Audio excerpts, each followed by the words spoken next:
Hər kəsə salam dostlar, necəsiniz? Ümid edirəm yaxşısınız. Deməli bu günləri növbəti dərs videomla qarşınızdayam.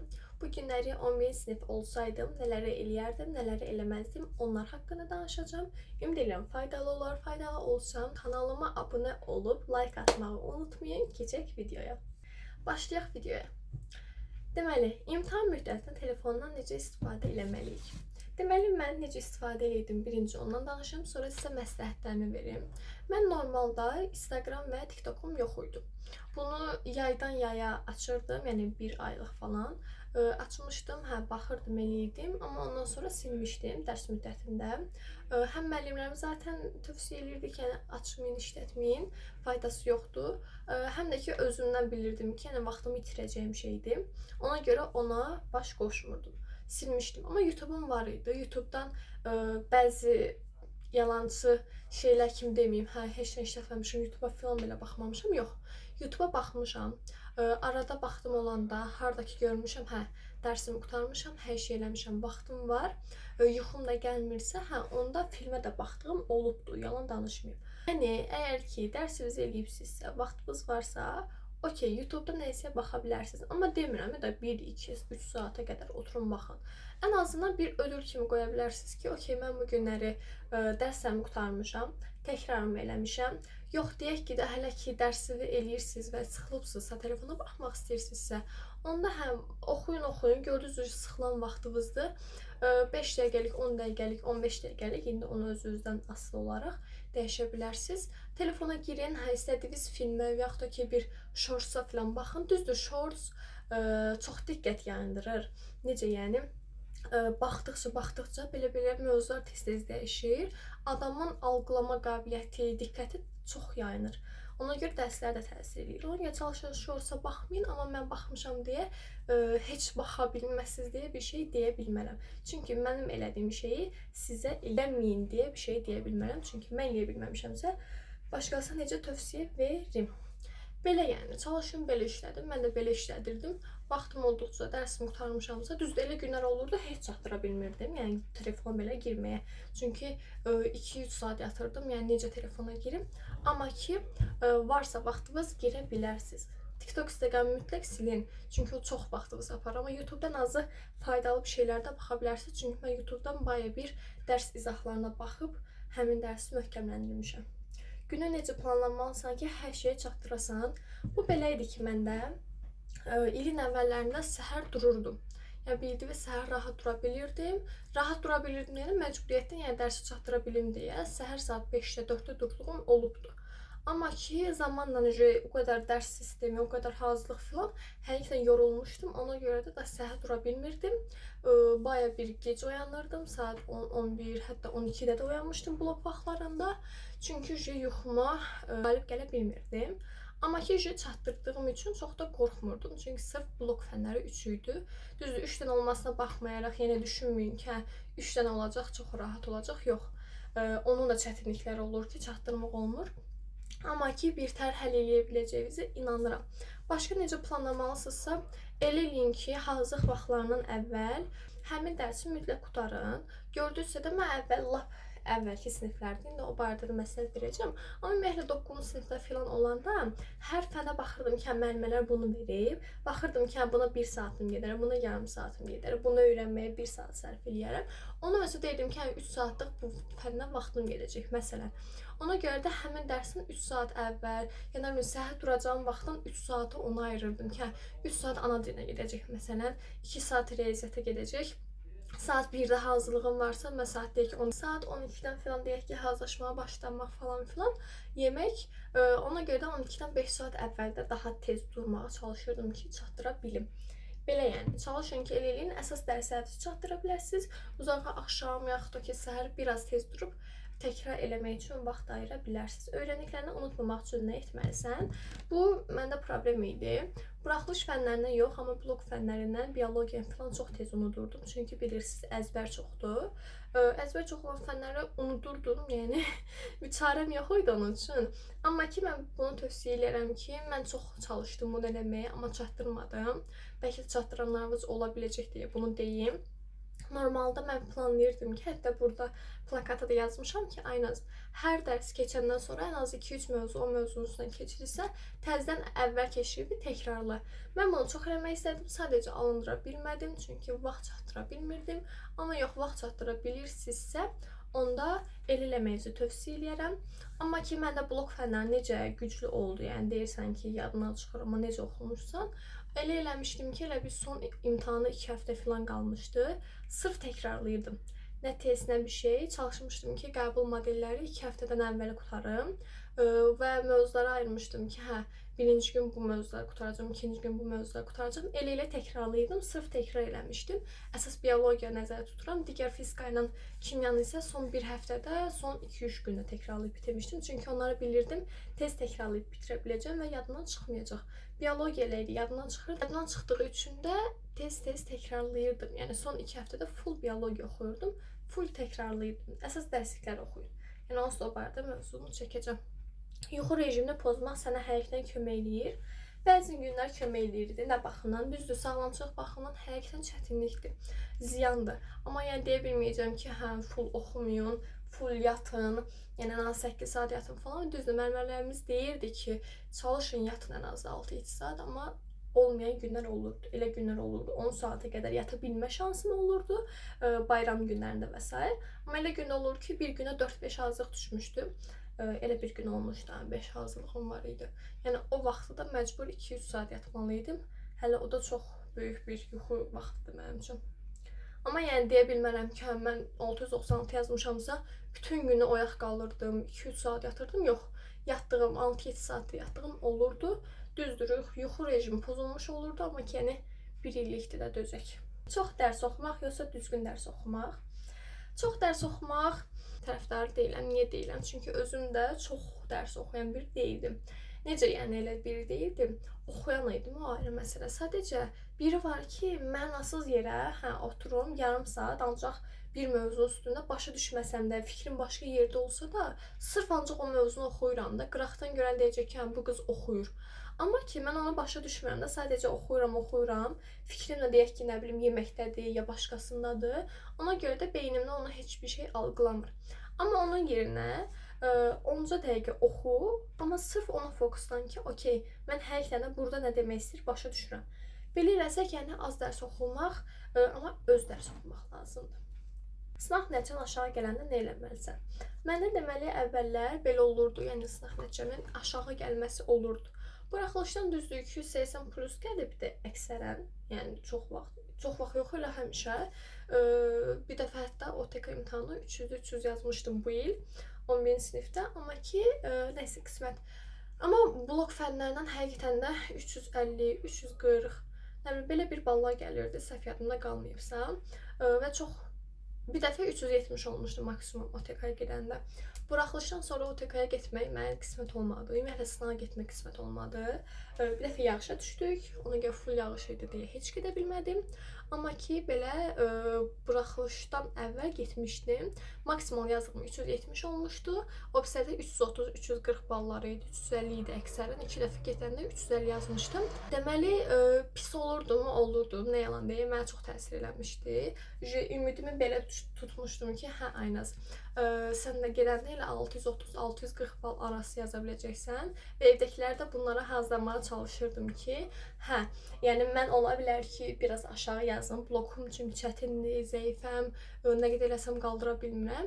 Evdəkilər bunu deyib ona hazırlaşmağa çalışırdım. Əsas olaraq tibbə düşürəm də, yəni qorxmayın. Əsas odur ki, tibbə düşəcəm. Və mən bunu deyə hardasa 2-3 gün demişdim. Evdəkilər mənə deyirdi ki, nə olub Aynaz, indidən ümidini kəsibsən ki, az yazacağam. Ona görə biz onu hazırlaşdırırsan. Bir narahat olma, neçə balla yazsan, yenə də əsas odur ki, sən yaxşısan. Bunu evdə mənim dəstəyim var idi. Ona görə də çox rahat idim ki, İnşallah deyirdim ki, inşallah istədiyim nəticəni yazaram, 400-ü vuraram. Amma hər ehtimal içində də bir yer deyirdi ki, Aynaz, aşağı olma ehtimalı da var da. Yəni 350 ballı, 350 bal yazmaq ehtimalım da var. Çünki hazırlıqlarda uşaqlarla filana danışırdıq. Hətta indi gördüm ki, bir dənə uşaq var, çox yaxşı oxuyur da, yəni biologiya, oradan sual verirsən bilir, buradan sual verirsən bilir. Amma necə oldu? Qismət elə oldu ki, mən ən maksimalını yaza bildim. Amma o nisbətən zəif yazdı. Təbii ki, heç kimi balına görə biliyini ölçmək olmaz. Amma ki ona görə motivasiyamızı öldürməyin ki, hə, biri məndən çox bilirsə, deməli o məndən çox bal yazacaq. Xeyr. Elə bir şey olmadı. Yəni mən yaşadım, gördüm ki, həqiqətən onunla bunun heç bir dəxlisi yox imiş və sınaq nəticəsinə görə də pis olmaya çalışın ki, səhv elədiklərinizi öyrənməyə çalışın. Hansı fənlə daha az yazıbsınızsa, onu daha da gücləndirməyə çalışın, onu daha çox oxuyun. Hazırlıq dövründə etməməli olduğunuz səhvlər. 1. Sevgili eləmək. Niyə sevgili eləmək? Çünki bilmirəm, mən məsəl üçün eləmədiyim heç vaxt. Ümumiyyətlə məktəb təhsil həyatımda nə də bir şey hazırlıq dövründə. Bu niyə danışıram? Çünki elələri bilir ki, bəlkə çatdıranlar var. Bəlkə həm məktəbə getmək, həm hazırlığa getmək, həm çox yaxşı oxumaq, həm də ki, elə bir insan bir yerdə ola bilmək onun çətin olmaya bilər. Bu mənə heç də deyə bilmərəm. Amma mən düşünürdüm ki, hər zaman öncəlik təhsildir. Çünki hər birimiz təhsilli, öz işimiz, gücümüz, təhsilimiz olmalıdır ki, ondan sonra başqa birindən vaxt ayıra bilək. Və mən belə eləmişdim.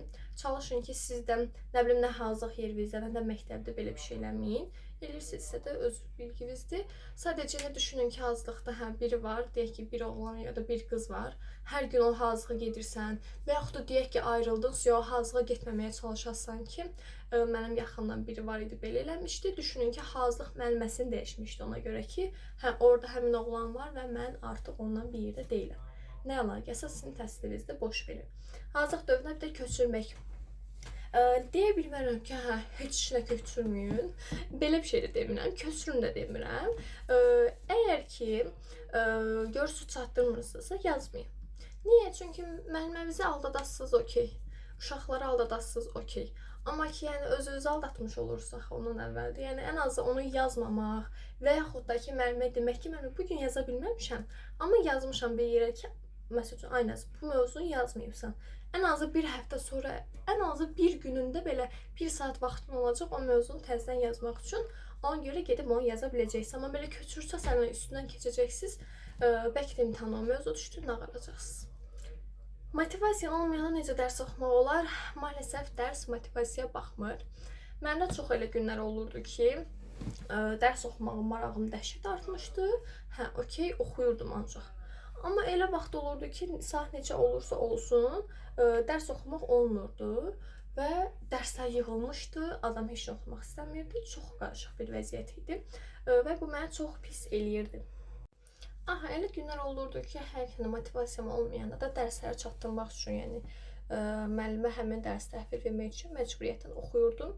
Yəni motivasiyaya baxmır. Ya da ki, görürsünüz ancaq motivasiyanı oxuya bilirsiniz. Özünüzə videolar yükləyin. Mən yükləmişdim. Düzdür, heç birinə baxmırdım, nə yalan deyim. Amma yükləmişdim də, yəni hər ehtimalla arada qaleriyaya girəndə görürdüm o videoları. Əgər ki, sırf motivasiyanı oxuya bilirsinizsə, onun elə videolar yükləyin. Hər dəfə motivasiya düşəndə birinə baxın. Yəni həkim olmaq istəyirsiniz, həkim kimi baxın. Və yaxud da ki, 3-cü qrupsuz hüquqşünas olmaq istəyirsiniz, o kimi baxın. Müəllim olmaq istəyirsinizsə, ona uyğun videolara baxın. Özünüzü başqalarla müqayisə etmək. Niyə? Müqayisə eləmək çox pis bir şeydir. Çünki özüm də eləmişdim və səhvdir həqiqətən də.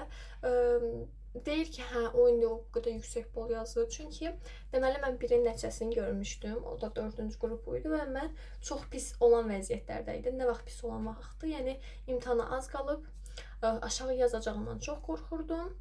Həqiqətən pis olmuşdum ki, yəni görən nə olacaq. Və bu anda biri OTK imtahanına getmişdir, 4-cü qrup olaraq 382 bal yazmışdı və 400 bala namizəd biri idi, yəni.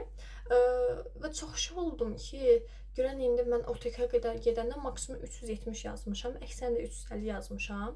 İndi o məndən yüksək yaza bilər və mənim istədiyim də prezident təqaüdçüsü olmaq idi. Ona görə ilk 25-lərə düşmək mənim üçün çox önəmli idi. Şükür ilk 2-liyə düşdük, ikinci yerə düşdük. Hər nəysə, yəni o baxımdan çox bir şey oldum ki, ay da o indi belə gedib yüksək yaza biləcəm, amma yaza bilməyəcəm və s. Həqiqətən çox pis olmuşdum. Amma ki, bayaqlar dedim ki, hazırlıqda da biri ilə müqayisə edirdim ki, onun biologiyası gör necədir, amma mənim yadımda qalmır. Çox pis olurdum da. Amma ki, heç gərək yox imiş. Çünki müqayisə eləyəndə nəticəyə baxın ki, indi mən 400-dən 400 maksimal yazmışam, amma o şagird 300 neçəsə yazmışdı, yadımda deyil, maraqlanmamışam. Amma belə yəni, müqayisə eləməyə dəyməz. Bir də ki, hazırlığa gedəndə olurdu ki, çox ağladığım olur, ağlayıb maksimum nəticə göstərən, ağlayıb ağlananlar. Onlardan biri əslində mən idim. Amma ağlamağım yalançı deyildi. Yəni o hazırlıq uşaqlarına baxan varsa, ağlamaq dediyimdə belə ağlamağı demirəm. Yəni gileylənmək mənasında dərslərdən hər sənə gileylənirdim. Çünki yadımda qalmırdı biologiya, sınaqları normal yaza bilmirdim, qəbullar normal işləyə bilmirdim, işləyirdim, vaxt çatdırmırdım deyə yola verdi olanlar olurdu. Ona görə də çox pis olmuşdum ki, yəni 100% başqa uşaqlar indi qəbulları özləri işləyib qurtarıbdı, modellər işləyibdi, təkrarlayıblar, amma mən hələ imtahana 2 həftə qalıb heç nə eləyə bilməmişəm. Ona görə hər dəfə də bilirdim ki, 330, 340 bal yazıb, cəmlikdə 600 falan, 620 yazaram. Bir dənə tippə düşün bəsim idi və belə fikirləşmişdim. Ona görə də həqiqətən də o fikirlə qalmışdım. Evdəkilər də onu ötürmüşdüm ki, yəni narahat olmayın, belə bir şey olsa da qorxmayın. Amma ki, şükür Allaha, elə bir şey olmadı. Çox sevinirəm. Hazırlıqla neçənci sinifdə başladım. Deməli, mən ana dilinə əsas başlama tarixim düz 8-ci sinifdə gedirdim, amma ki, o deyildi, yəni o müəlliməm. Amma 9-cu sinifin imtahanına 2 ay qalmış, yəni yanvardan getmişəm. Martda da imtahan idi, martın 17-si. O vaxtdan getmişəm, riyaziyyat ingilisə 8-ci siniflərə başlanğıcına getmişdim, ingilis oktyabrdan. Qalan blok fənlərin hamısına isə 10-cu sinifin əvvəlindən getmişəm. 9-cu sinif balım 286 bal idi. Onun 11-ə yayında sual verilərkən bütün gün oxuyaqmı falan filan. Düzdür, yay qutarır, amma ki, gələcək 10-cu siniflər üçün deyim ki, əgər ki, çətinlik çəkdiyiniz bir mövzular varsa, onları oxuya bilərsiniz. Amma belə yaxşı orta səviyyədə bilirsinizsə, özünüzü ölüm dərəcəsində yormağa dəyməz. Çünki çox yorulursunuz. Zaten imtahan müddətlərində də mən oxumamışım şəxsən. Maksimum 1-2 dənə biologiya oxuduğum olardı, olmazdı mı? Çətin sinif 11-ci sinifdirmi? Xeyr məncə. Niyə xeyr? Çünki 10-cu sinifdə də 11 qədər əziyyət çəkmişdim mən. Sanki həm 10-cu sinifdə sıfırdan başlamışdım, həm də 11-ci sinifdə sıfırdan başlamışdım. Ona görə də ikisi də eyni idi. Sadəcə indi 11-ci sinifdə nisbətən imtahanlar falan var deyə bəlkə ona görə nisbətən çətin sayıla bilirlər. Günə neçə saat oxuyurdum, bunu rəylərdə də sual vermişlər. Məndə sırf saat yox idi ki, bu günlər mütləq 10 saat oxumalıyam və s. Dərslərimdə qədər çəkirdisə, o qədər oxuyurdum. Dərslərim də yəni deməyim də, ölüm dərəcəsində çox çəkmirdi, yəni. Yəqin ki, haradasa 5-6 saat oxuyurdum, amma hazırlıqlar çıxmaq şərtinə, hazırlıqları saysaq, gündə 2-3 dənə hazırlıq geçirim, nəqdə 6-7 saatım oradadır, yolları saymasaq. Kofe içmək. Mən kofeyə çox əslində planlamışdım ki, aynən yuxun gəlirsə, amma yatmamalısansa, kofe iç falan. Amma həm onu kofeni eləməyə axot, həm də ki, çox da kofein xeyir deyil, yəni. Arada içə bilərsiniz, bir şey deyəmələm, amma ki, gündə içim ki, oyaq qalım, yox. Özünüzün oyaq qalmasına çalışın, yemək. Mən yemək yeyirdim yenətə baxımından. Hazırlıqdan əvvəl çatdırmasam belə, sağ olsun evdəkilər tezbaza yeməyimi şərait yaradırdılar. Ona görə də çalışdığım qədər yemişəm. Nə bilim, hazırlıq vaxtı düzdür, gec yediklərim çox olubdu. Çünki biologiya bizdə axşam idi deyə. Saat 11-12, hətta bir dəfə olmuşdu, birin yarısı falan qutarmışdı bir də. Ona görə gec yediklərim çox olurdu biologiyaya görə. Amma yəni çox da problem yaratmamışdı mənim üçün. Ümumi balım dediyim kimi 695.8 baldır. 295.8 bal blok buraxılışdan 400 balsa blokdan qazanmışam. Apellyasiya heç nə verməmişəm. Çünki bir dənə riyaziyyatdan balam getmişdi. O da ki, yəni haqlı səbəbdən 3də 1 vermişlər. Azərbaycan yoxsa xaric deyirlər, hər an seçəcəksən. Bunu hələ ki qərarlaşdırmamışam. Necə yəni? Burada oxumağa başlayacağım təbii ki. 6 il zaten burada oxumaq məcburiyyətim var. Məcburiyyətim yox, yəni indi də gedə bilərəm, amma bilməm, getmək istəmirəm. Azərbaycan seçirəm. Amma ki, rezidentturanı harada oxuyacağım haqqında heç bir fikrim yoxdur. Burada ola bilər, xaricdə ola bilər. İnşallah onu universitet illərində qərar verəcəm. Təkrar necə eləyəkdir? Bir saat az yatın, amma ki, çalışın ki, təkrar eləyin. Yəni, ən azından hamısını deməm. Məsələn, gedib düz xətti bərabər sürətini, çevrəni 100 dəfə təkrarlamağa gərək yoxdur. Amma ki, mövzular var ki, istəsəməz əzbər çox olan mövzulardır. Onu çalışın ki, həftədə bir dəfə belə olsa, daha çox az hazırlıq olduğunuz günü çalışın ki, o təkrarı eləyin. Dərslərdən bezəndə nə edirdin? Bezəndə heç oxumağı dayandırırdım, nə yalan deyim. Çünki nə qədər oxumaq olar? Bayaq dediyim kimi, telefonla, çöllə, nə bilim, hobbinizlə məşğul ola bilərsiniz ki, ən azından biraz beyin prezervativka versin ki, okey, mənim beynimə başqa bir məlumat da girir, ancaq dərs girmir. Çünki nə qədər dərs adam yəni bayılar axırda. Yəni mən də özüm də deyim, ölüm dərəcəsində bütün günü, səhər, axşam, gecə gündüz tanımadan ancaq oxumuşam, yox. Düzdür, elə vaxt olub qonaq getmişik. Orada belə oturub ancaq oxumuşam, hazırlıqlara qoşulmuşam. Elə vaxt olub ki, vaxtım olub, hazırlıqlarım olmayıbdı, bayram günü olub və s. Oturub qonaqlarla və s. danışmışam. Mental sağlıq, çox da mental gözləməyin, çünki elə günlər olacaq, ağlayacaqsınız. Elə günlər olacaq ki, çox sevinəcəksiniz yüksək bal yazdığınıza görə. Elə günlər olacaq, az yazdığınız üçün kənardan da ola bilər hansısa bir baskı, özünüzün özünüzə baskısı ola bilər ki, bunlar ola biləcək şeylərdir. Bunun heç vaxt qarşısını almaq olmaz. Çünki beyindən gələn bir şeydir. Elə günlər olurdu ki, ya mən dərsləri çatdıra bilmirdim, ya hərəkətlərində çox şey gəlirdi. O dərs, bu dərs, imtahan yaxınlaşır falan filan, sınava getməliyim, onu təkrarlamalıyım. Belə fikirləşdikcə adam deyir, bismillah, mən nə edəcəm?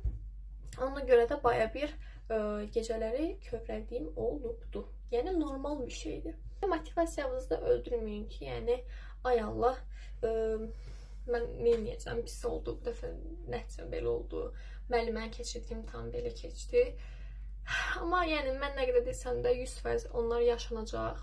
Elə şeylərdir ki, yaşamama ehtimalım çox azdır. Çünki özüm də yaşamışam deyə nə qədər kənarını desələr də ki, hə, motivasiya öldümü falan filan. Motivasiyanın öldüyü, çətinlik çəkdiyim olmuşdu. Yəni onu qarşılamaq almaq qeyri-mümkündür. Hər bir abituriyentin həyatda yaşaya biləcəyi şeylərdir. 11-ci sinifdən başlamaq gecimi heç vaxt gec deyil. İnanın ki, bəlkə də mən blok fənlərimi son 1-2 ayda, yəni əsas imtahana yaxın o 2-3 həftələrdə mən artırmışdım. Yoxsa belə hər tənə çətinlik çəkirdim. Yəni düşünün ki, imtahana bir həftə qalıb, müəllimə sual cavab eləyir və mənim hələ də bilmədiyim ən qədər şey var idi. Yadından çıxan, bilmədiyim deməyim, bilib amma yadından çıxan ən qədər şey var idi ki, hansı ki, çox pis quruda düşürdüm ki, aynası necəsən sən? İmtahana bir həftə qalıbsan, hələ bilmədiyin o qədər sual var. Amma ki, son həftədə təkrarlayanda hər şey mükəmməl olur, inanın. Şans imtahanına getmişdim. 50 manat idi qeydiyyat. Yaxşı ki də getmişəm, çünki belə 371 bal yazmışdım, amma belə artıq 375 bal yazmışdım, amma belə artıq 400 bal yaza bildim. Yəni heç vaxt deməyin ki, şans imtahanıdır, pullandı deyə asan da olar. Yox, pullandı, ikinci imtahanı deyə çətin olar falan filan. Yəni bu düşüncələrə qapılmayın. Məncə ikinci şans daha rahat idi məncə. İmtahan stresi, bunlarla bağlı imtahana yaxın video çəkməyə planlayıram. Amma ki, imtahan stresi olur. Yəni, düzdür, mən əvvəl imtahanlara gedəndə kövrəlmişdim. Amma son blok imtahana gedəndə, imtahana öyrəşdiyimdən idimi, nə idisə, artıq stres çox yaşamamışdım. Yəni, çox rahat, çox belə nə olacaq adı ilə getmişdim. Hətta son ikisində bloklarda ümumiyyətlə heç şey eləməmişdim, yadıma düşdü. Yəni, çox rahat çıxmışdım, çox rahat girmişdim. Bilmirəm niyə, nəyin rahatçılığı idi, amma belə. Geriyə qayıtsaydım, əvvəldən dərsləri vaxtında eləyərdim. Yəni, vaxtında eləyirdim, ona söz yox. Sadəcə insan nə qədər istəyir ki, şey olsun, hər şey mükəmməl olsun, hər şey dörd-dörtlük olsun. Həmin tapşırıqlar, həmin qaydalar, həmin vaxtı qutarsın, həmin vaxtı təkrarını eləsin, hər şeyin dörd-dörtlük olmasını istəyirəm, amma bu mümkünsüzdür. Çünki nə qədər burada şeyim var, plakatlar yazmışam ki, aynaz elə ilə, belə ilə təkrarla, zatsud, amma uğurlarını kimə borclusan? Uğurlarıma çox şəxslərə borcluyam. Sadəcə ilk öncə özümdən başlayacağım. Niyə? Çünki hər bir şagirdin əməyi danılmazdır həqiqətən də. Çünki neçə gecələr oyaq qala bilər, neçə gecələr yatmamış ola bilər, dərslər oxuyub, onları beynində saxlamağa çalışmaq çox çətindir həqiqətən də. İlk olaraq təbii ki, özümə borcluyam. Amma ki, növbəti gələnsə müəllimlər və valideynlərindir. Təbii ki, hər kəsdə olduğu kimi müəllimlərin sizə dərs öyrətməsi, yəni müəllimdən çox şey asılıdır. Ola bilər ki, sən çox yaxşı oxuya biləcək bir potensial sahibsən. Amma ki, gəl ki, müəllimən pisdir, onda məcbur pis olacaq. Nəticə. Amma ki müəllimən yaxşı olsa, özündə oxuyan biri olsa, zaten nəticə %100 tanınmazdı. Amma hər çətinlikdə yanımızda olan valideynlərimizsə təbii ki, əvəz olunmazdı. Onların sizin əziyyət çəkdiyinizi görəndə onların da pis olması, sizə həm maddi, həm də mənəvi cəhətdən dəstək olmaqları ayrıca əvəz olunmaz bir hisslərdir. Başqa balın rolu heç də yoxdur. Balın bircə rolu var ki, o da ki, gedib universitetə girə bilməyinizdir. Universitetə girəndən sonra 5 bal aşağı ya da 5 bal yuxarı yığın, heç birinin fərqi yoxdur. Yəni ona görə takılmayın. 5 bal aşağı yazmışam, yoxsa 5 bal yuxarı, əsas istədiyiniz yerə girə biləsiniz. Son olaraq da attestatımı göstərmək istəyirəm, düz göstərirəm, yox. 9 sinif attestatımdır. Maalesef 10-cu sinifi vermədilər, çünki onu onlayn verdilər. Çox təəssüflər olsun. Hər neysə, burada qınamayacağam. Görünürmü? Bəli. Ana dili 92, ingilis dili 94 və İngiliscə 100 bal. Ümid edirəm ki, niyyətinə olan hər kəs bu gözəl attestatla bir yerdə şəklini çəkə bilər. Bu gözəl attestatla bir yerdə mənim kimi videolar çəkib digərlərinə dəstək ola bilər. Ümidlər eləyirəm. İnşallah da elə olar. Məndə həm 9, həm 11 qırmızı oldu. Hayf ki, opsiya onlayn verirlər. Həqiqətən bu baxımda çox acıqlıyam. Çünki hamı istəyir ki, o əlinə alsın, bu şəkli çəkə bilsin. Amma yoxdur, bir dənə qaldı əlində. Nağd 2 dənəm ola. Yəni telefonla şəkil qoya istəyirəm ki, baxın bundan buna. Nəysə. Uğurlar olsun hamımıza. Növbəti videoda inşallah Azərbaycan dili videosu gələcək. Ana dilindən neynəsək yaxşı olar. O videoda baxmaq üçün kanalıma abunə olub like atmağı unutmayın. Gözəl yorumlarınızı gözləyəcəm.